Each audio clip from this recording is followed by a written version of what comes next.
औज़ु बिल्लाहि मिनश्शैतानिर्रजीम बिस्मिल्लाहिर्रहमानिर्रहीम। आज हमारा lecture number 13 chapter number 6 exercise number 6.2। Lecture number 12 में हमने टेजेंट्स एंड नॉर्मल लाइंस के बारे में बात की थी, उनके कंसेप्ट्स को समझा था कि टेजेंट लाइन क्या होती है और नॉर्मल लाइन क्या होती है। इनकी डेफिनेशंस को भी मैंने बताया था। A tangent line, a line which touches circle, ऐसी लाइन जो सर्कल को टच करती है, उससे पास करती है किसी एक पॉइंट पर, विदाउट कटिंग इट, उसे कट करते हुए ना गुजरे, टच करते हुए गुजरे, इज कॉल्ड टेजेंट लाइन। जैसे एक लाइन है, ये लाइन इस पॉइंट से पास कर रही है लेकिन दो पॉइंट से पास नहीं कर रही। अगर यही लाइन इस सर्कल को दो पॉइंट से पास करती तो ये यूं न समझते हम कि ये टच करते हुए गुजरती है, बल्कि हम ये समझ लेते कि ये कट करते हुए गुजरती है। तो टेजेंट लाइन का जो कंसेप्ट है कि वो सर्कल को बाहर की तरफ किसी एक पॉइंट पर टच करते हुए गुजरे। और जो नॉर्मल लाइन है वो पॉइंट ऑफ टेजेंसी और सेंटर को अगर आपस में मिला दें तो हमारे पास रेडियल सेगमेंट हासिल होता है, और ये रेडियल सेगमेंट, इसको नॉर्मल लाइन भी कह सकते हैं। और नॉर्मल लाइन उसी वक्त होगा जब हमारे पास पॉइंट ऑफ टेजेंसी होगा। तो आज वाले क्वेश्चन में हमने इस लाइन की इक्वेशन फाइंड करनी है और इस लाइन की इक्वेशन फाइंड करनी है। और ये जो हमारे पास सर्कल है, इस सर्कल की इक्वेशन जो है वो हमारे पास गिवन है, x square plus y square is equal to r का स्क्वायर। वो कहता है ये सर्कल है, इस सर्कल की टेजेंट लाइन फाइंड करनी है और नॉर्मल लाइन फाइंड करनी है, और जिस पॉइंट पर टेजेंट लाइन फाइंड करनी है वो भी उन्होंने गिवन दे दिया है, और इस पॉइंट को पॉइंट ऑफ टेजेंसी कहते हैं। तो पॉइंट ऑफ टेजेंसी जो हमारे पास है वो है x1 y1। तो टेजेंट लाइन और नॉर्मल लाइन फाइंड करने के लिए एक और कंसेप्ट समझना भी बहुत ज़रूरी है। वो कौन सा कंसेप्ट है कि स्लोप और डेरिवेटिव, क्या ये आपस में बराबर हो सकते हैं? जी बिल्कुल बराबर हो सकते हैं। और इसको समझने के लिए ज़रा गौर करें। क्या फर्ज करें, एक फंक्शन है y square is equal to x square plus 6x। ये मेरे पास एक फंक्शन है। अगर ये वाला फंक्शन मेरा स्लोप इंटरसेप्ट फॉर्म में भी नहीं आ रहा, स्लोप इंटरसेप्ट फॉर्म कैसे, इसको मैं थोड़ा मज़ीद x की 3 कर देता हूँ। ये मेरे पास एक इक्वेशन है, मतलब ये हमारे पास इक्वेशन बन गई x की 3 plus x square plus 6x। इसका मैं स्लोप फाइंड करना चाहता हूँ। वो कहता है इसका find the slope of the given line. ये एक लाइन है, एक फंक्शन है, इस लाइन का हम स्लोप फाइंड करना चाहता हूँ, और ये स्लोप मेरा स्लोप इंटरसेप्ट फॉर्म में भी नहीं आ रहा, mx प्लस सी की फॉर्म में भी नहीं बन सकता, और ये पॉइंट स्लोप फॉर्म में भी नहीं बन सकता, इस फॉर्म में भी नहीं बन सकता। तो ऐसी इक्वेशन जो स्लोप इंटरसेप्ट और पॉइंट स्लोप फॉर्म में नहीं बन सकती और किसी और फॉर्म में भी नहीं बन सकती, तो आप उसका सिंगल डेरिवेटिव ले सकते हैं, और वो सिंगल डेरिवेटिव आपका स्लोप के बराबर है। एक एमसीक्यूज अगर आ जाए कि find the slope of the line, और वो लाइन आपसे किसी फॉर्म में भी नहीं आ रही, तो आप उसका डायरेक्ट सिंगल डेरिवेटिव लें, और सिंगल डेरिवेटिव ही आपका स्लोप के बराबर है। तो taking derivative of both side with respect to x is equal to power start में एक पावर कम, पावर स्टार्ट में एक पावर कम, प्लस 6, x का डेरिवेटिव 1। अगर इसको मज़ीद मैं सिंप्लीफाई करूँ, वो क्या है, y is equal to x की 3 plus x square plus 6x। Taking derivative of y with respect to x, taking derivative of x with respect to x, taking derivative of x with respect to x, taking derivative of 6x with respect to x। तो power start में एक power कम, internal function का derivative. Internal function क्या होता है, power के अंदर वाला फंक्शन, बेशक वो पावर 1 से ज़्यादा हो, बेशक वो पावर 1 से कम हो, वो हमारी पावर है। लेकिन याद रहे कि पावर अगर 1 है तो उसको इंटरनल फंक्शन नहीं कहेंगे, एक से कोई भी और पावर आ जाए, एक के अलावा कोई और भी पावर आ जाए, तो उसके अंदर वाला जो फंक्शन होगा वो हमारे पास इंटरनल फंक्शन होगा, और इंटरनल फंक्शन का डेरिवेटिव लेना लाजमी है। तो पावर स्टार्ट में एक पावर कम इंटरनल फंक्शन का डेरिवेटिव प्लस पावर स्टार्ट में एक पावर कम इंटरनल फंक्शन का डेरिवेटिव, पावर स्टार्ट में एक पावर कम इंटरनल फंक्शन का डेरिवेटिव, कांस्टेंट स्टार्ट में, और जो फंक्शन बच गया उसका डेरिवेटिव। तो क्या बन जाएगा ये 3x² x का डेरिवेटिव 1 प्लस 2x x का डेरिवेटिव 1 प्लस 6x का डेरिवेटिव 1, क्योंकि डिपेंडेंट और इंडिपेंडेंट वेरिएबल सेम आ गए।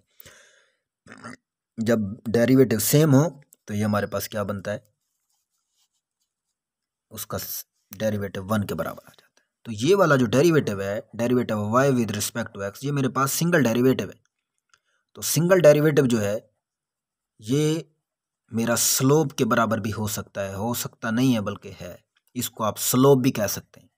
ये हमारे पास स्लोप है, m is equal to 3x² plus 2x plus 6, और ये जो m है ये डिनोट करता है किसको, स्लोप ऑफ एनी लाइन। किसी भी लाइन का स्लोप फाइंड करना हो, मालूम करना हो, तो आप सिंगल डेरिवेटिव का जवाब जो है वो भी लिख सकते हैं किसी भी लाइन का। तो ये कंसेप्ट समझाना बहुत ज़रूरी था आज वाले क्वेश्चन। तो जो हमारा क्वेश्चन है वो क्या है, find an equation of tangent and normal line to the circle at point x1 y1 since equation of circle is x² plus y² is equal to r²। तो हमारे पास जो है चैप्टर नंबर 6 का थ्योरम नंबर 1 है। Chapter number 6 exercise number 6.2 का ये theorem 1 है कि आपने x² plus y² is equal to r², ये आपके पास सर्कल है, और इस सर्कल की आपने टेंजेंट लाइन फाइंड करनी है, इस सर्कल की आपने नॉर्मल लाइन फाइंड करनी है, और जिस पॉइंट पर फाइंड करनी है वो भी गिवन है, और इस पॉइंट को पॉइंट ऑफ टेंजेंसी कहते हैं। अब ज़रा गौर करें, ये वाली जो लाइन है ये लाइन इस पॉइंट से पास कर रही है, ये देखें इस पॉइंट से पास कर रही है ये वाली लाइन, और ये लाइन कौन सी है, ये वाली लाइन जो है ये टेंजेंट लाइन है, और इसके साथ साथ ये जो पॉइंट है ये पॉइंट इस सर्कल का है, और वो हमारे पास सर्कल क्या है, x² plus y² is equal to r²। ये सर्कल भी इस पॉइंट से पास कर रहा है।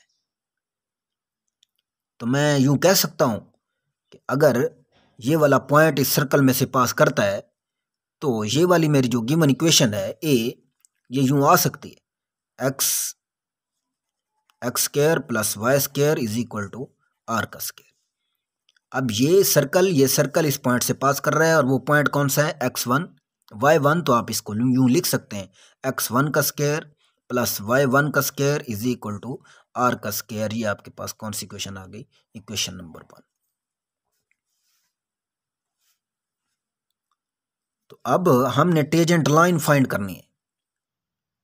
टेंजेंट लाइन फाइंड करने के लिए जो हमारे पास इक्वेशन है वो y is equal to mx plus c भी हो सकती है, और पॉइंट स्लोप फॉर्म भी हो सकती है।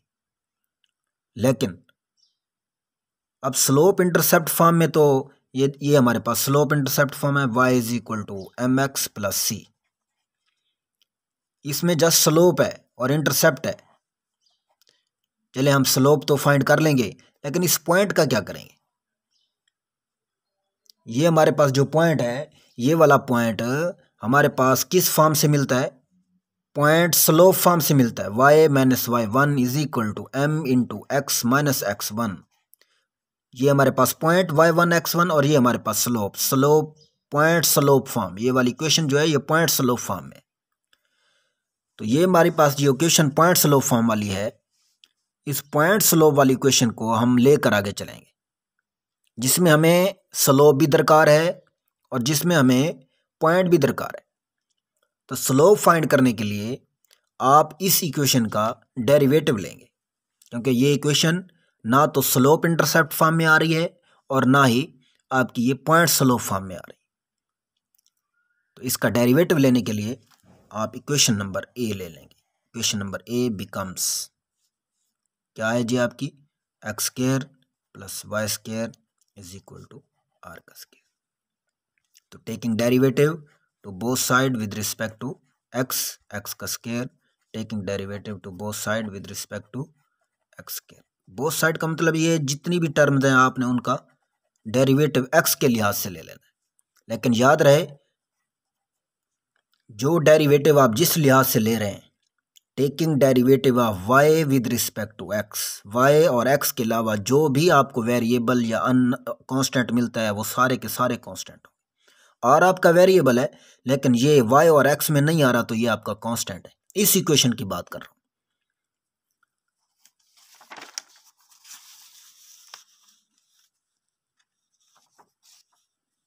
जी। तो डेरिवेटिव आपने सेकंड चैप्टर में पढ़ा होगा। तो आप क्या करेंगे, पावर स्टार्ट में एक पावर कम इंटरनल फंक्शन का डेरिवेटिव 1 आ जाएगा। पावर स्टार्ट में एक पावर कम और इंटरनल फंक्शन हमारे पास क्या है, y है, क्योंकि डिपेंडेंट और इंडिपेंडेंट वेरिएबल सेम नहीं है। अगर सेम होते तो जवाब हमारे पास 1 आता। इज इक्वल टू, और ये r जो है ये y और x के अलावा वेरिएबल आया हुआ है, तो जो y और x के अलावा वेरिएबल होगा वो हमारे पास कांस्टेंट होगा, और कांस्टेंट का डेरिवेटिव आप जानते हैं वो 0 के बराबर है। तो हमारे पास क्या जवाब आ गया, 2x plus 2y into d y over d x is equal to 0। 2x is equal to minus 2y d y over d x. 2 से ख़त्म हो गया तो हमारे पास क्या आ जाएगा, minus y d y over d x is equal to minus x plus x. ये वाली जो है इक्वेशन, ये वाली जो टर्म है मैंने लेफ़्ट से राइट कर दी है और ये राइट से लेफ़्ट से राइट कर दी, ये राइट से लेफ़्ट कर दी। तो हमारे पास क्या आ जाएगा,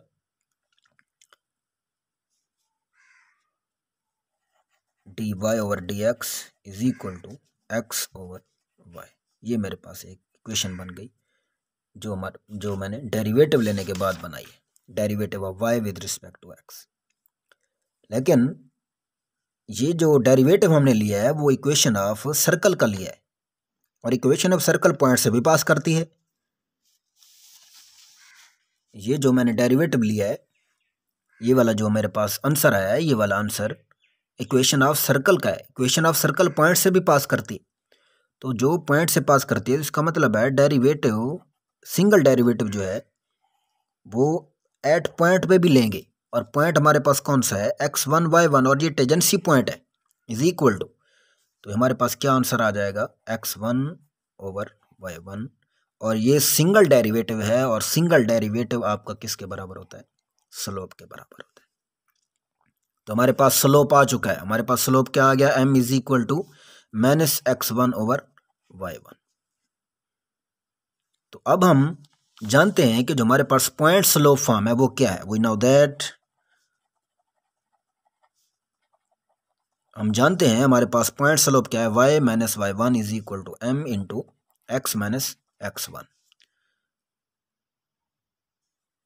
अब हमारे पास स्लोप क्या आ गया, y minus y1 is equal to, slope क्या है जी, minus x1 over y1 into x minus x1।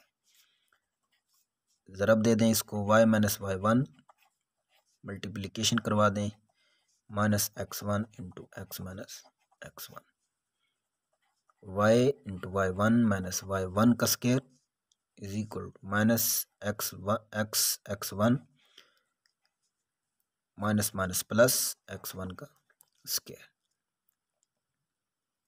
तो माइनस वाली टर्म्स इधर ले जाएं और इधर वाली माइनस वाली टर्म्स इधर ले आएं, y1 प्लस x1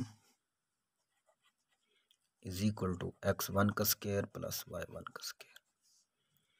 तो हमारे पास ये जो आंसर आया है, ये वाला आंसर किसके बराबर हो सकता है,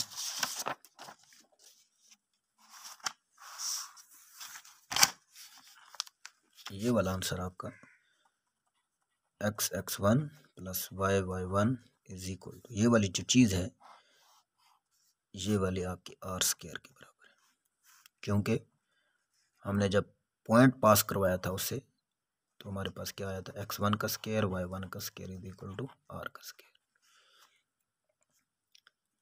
x1 y1 is equal to r का square.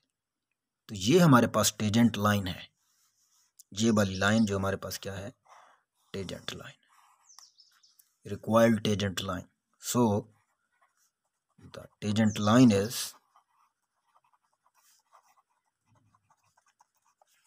x1 plus y1 is equal to r का स्केयर। ये किसकी टेजेंट लाइन है? Equation of circle. कौन सी इक्वेशन ऑफ सर्कल की? स्टैंडर्ड फॉर्म की। क्योंकि ये वाला सर्कल जो है x square y square plus y square is equal to r square, ये स्टैंडर्ड फॉर्म का है। मैंने पहले भी आपको पहले लेक्चर्स में बताया है, ये जो वाला लेक्चर, ये वाला जो हमने ये जो मसावात पढ़ी है आज वाली, x1 plus y1 is equal to r square, ये हमारे पास टेजेंट लाइन आ गई है।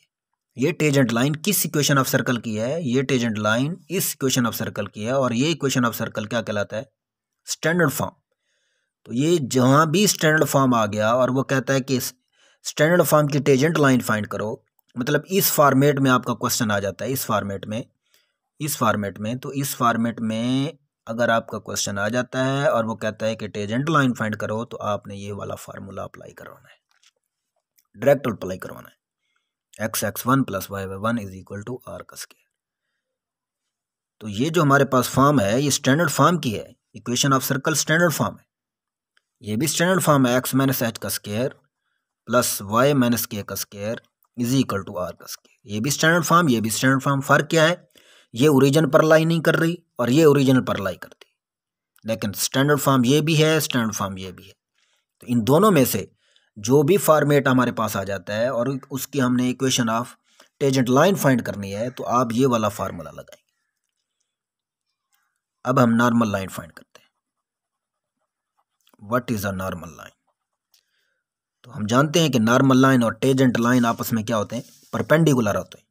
अगर हम चैप्टर नंबर 4 में आ जाएं तो उसमें है कि अगर दो लाइन एक दूसरे के परपेंडिकुलर हैं तो उन दोनों के स्लोप का डॉट प्रोडक्ट किसके बराबर है? -1 के बराबर है। उन दोनों के स्लोप्स का डॉट प्रोडक्ट किसके बराबर है? -1 के बराबर है। इट मीन्स अगर हम m1 टेजेंट लाइन को रख दें तो हमारे पास नॉर्मल लाइन का क्या होगा? -1/m2।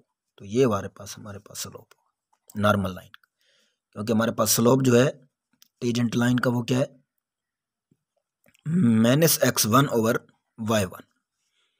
जब हम इसको इस शेप में लाएंगे तो हमारे पास ये वाला क्या आ जाएगा? m is equal to y1/x1।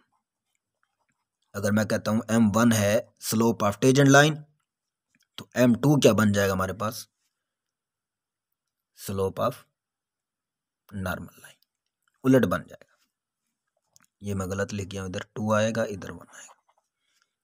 है तो ठीक, लेकिन फॉर्मेट के मुताबिक यही आएगा। m1 is equal to -x1/y1, m2 is equal to y1/x1। ये हमारे पास टेजेंट लाइन का स्लोप है और ये नॉर्मल लाइन का स्लोप है, क्योंकि दोनों एक दूसरे के परपेंडिकुलर हैं। तो अगर दो लाइंस एक दूसरे के परपेंडिकुलर हों तो उनके स्लोप्स का डॉट प्रोडक्ट -1 के बराबर होता है। तो m1 का स्लोप इसके उलट होगा और m2 स्लोप इसके उलट होगा, एक दूसरे के उलट होंगे इनके स्लोप्स। तो सो वी गेट, हम जानते हैं कि हमारे पास equation of slope point slope form है, वो क्या है? y minus y1 is equal to m into x minus x1। अब ये पॉइंट स्लोप फॉर्म आप नॉर्मल लाइन के लिए अप्लाई कर रहे हैं, तो नॉर्मल लाइन का जो स्लोप है वो क्या है हमारे पास? y1/x1 into x minus x1। इसकी क्रॉसिंग मल्टीप्लिकेशन करवा दें तो हमारे पास क्या आ जाएगा? y minus y1 into x1 is equal to y1 into x minus x1। x1 minus y1 x1 is equal to xy1 minus x1 y1। तो अब इसमें जो माइनस वाली टर्म्स हैं उनको इस साइड पे ले आएँ और इधर माइनस वाली टर्म उसको इस साइड पे ले आएँ, तो आपके पास क्या बन जाए? x1 y, ये वाली आपकी इधर आ जाएगी x1 y1, और ये वाली टर्म जो है xy1 x1 y1, ये वाली माइनस वाली टर्म ये आ गई x1 y1। ये दोनों सेम है, x1y1 x1y1 नहीं, सेम नहीं, सॉरी। इस पे आप क्या करेंगे, इसको दोबारा लिख रहा हूँ मैं, x1y minus x1y1 is equal to xy1 minus x1y1। ये दोनों सेम है, माइनस x1y1 माइनस x1y1 ये दोनों सेम है, ये दोनों क्या आ जाएंगी, कट जाएंगी। हमारे पास क्या बन जाएगा, x1y is equal to xy1। तो इसमें y को y के साथ मिला दें और x को x के साथ मिला दें। तो जब x को x के साथ मिलाएंगे क्या बनेगा आपके पास, x over x1 is equal to y over y1। ये हमारे पास क्या है, इक्वेशन ऑफ नॉर्मल लाइन, किसकी, standard form of equation of circle. और स्टैंडर्ड फॉर्म कौन सी है, given x square plus y square is equal to r का स्क्वायर। ये स्टैंडर्ड फॉर्म है। स्टैंडर्ड फॉर्म की जो टेंजेंट लाइन है वो हमारे पास ये वाली है, ये वाली इक्वेशन ऑफ टेंजेंट लाइन, ये वाली x1 plus y1 is equal to r का स्क्वायर। और ये वाली जो है नॉर्मल लाइन है, किसकी, स्टैंडर्ड फॉर्म की। तो जब भी आपका क्वेश्चन का फॉर्मेट स्टैंडर्ड फॉर्म में हो तो आपने जो equation of tangent line find करनी हो या equation of normal line find करनी हो तो आप डायरेक्ट फार्मूला ये वाला और ये वाला लगा सकते हैं। इसके साथ इजाज़त चाहता हूँ। अल्लाह हाफिज़, अस्सलाम वालेकुम।